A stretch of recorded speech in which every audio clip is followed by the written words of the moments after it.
आता पाहूया टॉप 9 महत्त्वाच्या बातम्या।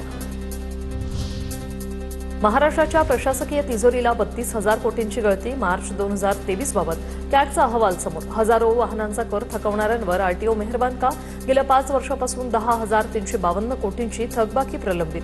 कॅगच्या अहवालातून माहिती।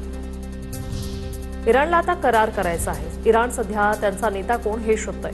अमेरिकेचे राष्ट्राध्यक्ष डोनाल्ड ट्रम्प यांची प्रतिक्रिया, तर त्यांचे पूर्व नेते खामेनींचा मृत्यू झालाय, ट्रम्प यांचं वक्तव्य।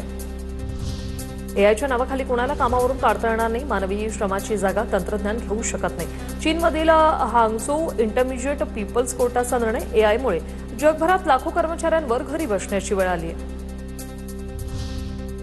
एअर इंडियाने प्रवाशांना स्वस्त तिकिटाचा पर्याय दिलाय। आता देशांतर्गत आणि जवळच्या आंतरराष्ट्रीय प्रवासात जेवण बंधनकारक नसणार, ज्यामुळे विनाजेवण प्रवासाचा पर्याय निवडून प्रवाशांना आर्थिक दिलासा मिळणार।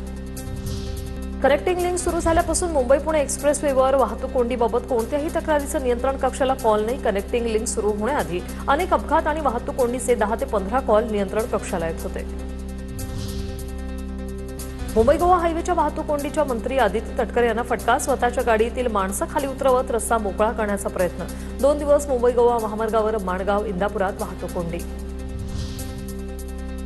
अभिनेता सलमान खानच्या घराबाहेर झालेल्या गोळीबार प्रकरणाच्या खटल्याला कोर्टात सुरुवात। तो हल्ला ठार मारण्यासाठीच होता। सलमानच्या बॉडीगार्डचा कोर्टात दावा।